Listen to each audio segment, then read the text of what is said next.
Aboubakar ne craint pas le Brésil. Vincent Aboubakar affiche sa grande confiance à quelques semaines de la Coupe du Monde et du choc entre le Cameroun et le Brésil. Le capitaine des Lions indomptables s'apprête à disputer sa 3e Coupe du Monde avec le Cameroun. Après des éditions catastrophiques en 2010 et 2014, l'attaquant espère voir les Lions faire mieux dans un groupe difficile avec la Suisse, la Serbie et surtout le Brésil. Il y a 8 ans, en 2014, Neymar et ses coéquipiers avaient surclassé le Cameroun 4 buts à 1. Mais l'attaquant d'Al Nasser Riyad ne nourrit aucun complexe. Et il y a quelques jours, dans une interview, il a déclaré ceci. Nous n'avons pas peur du Brésil car cette équipe ne ressemble pas à celle que nous avons connue par le passé. Certes, il y a de bons joueurs, mais pour aller loin dans une telle compétition, il faut un groupe soudé.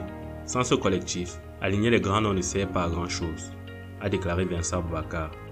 Une déclaration qui a valu au capitaine des Lions indomptables de nombreuses critiques de la part des supporters camerounais, des journalistes camerounais et même de certains journalistes étrangers, notamment le journaliste algérien Nabil Djellit qui s'est moqué du capitaine des Lions indomptables en déclarant ceci. Il est génial. Sa galère à battre les Comores à 11 contre 10 avec Aladur en gardien, à plein régime. Il y a 3 buts d'écart avec le Brésil. Pour ma part, ceux qui critiquent Vincent Aboubakar n'ont pas réellement compris son message. Il est clair qu'en termes de joueurs de grande qualité, le Brésil est supérieur que nous. Mais nous avons quelques individualités qui ne feraient aucun complexe devant certains grands joueurs brésiliens. Notamment notre gardien André Onana, qui a été nominé l'an dernier au palmarès du prix Yachine au même titre que le gardien brésilien Alisson. Karl Toko Ekambi qui a marqué plus de buts à Lyon que Lucas Paqueta. Ou même encore le milieu de terrain camerounais Zambo Anguissa, qui évolue du côté de Naples et a récemment dominé Fabinho, le milieu de terrain brésilien, lors de la rencontre entre Liverpool et Napoli en Ligue des Champions.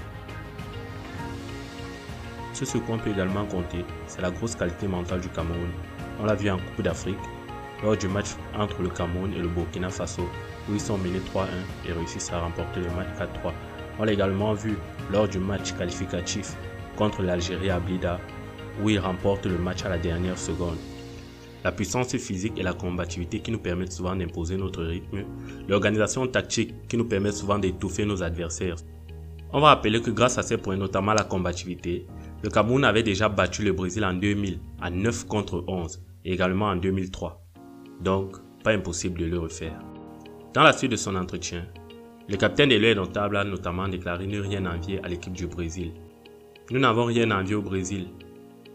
Nous sommes une grande équipe, nous représentons un grand pays et nous avons les moyens d'aller loin. Laissons notre jeu parler pour nous. Ce tournoi va réunir les meilleures équipes de la planète. Si nous voulons être compétitifs, il va falloir bien se préparer. En 2014, les choses ne sont pas passées comme prévu car nous étions en pleine transition. Il y avait des tensions au sein du groupe, mais nous avons tiré les leçons de cet épisode et nous sommes prêts à entamer un nouveau chapitre.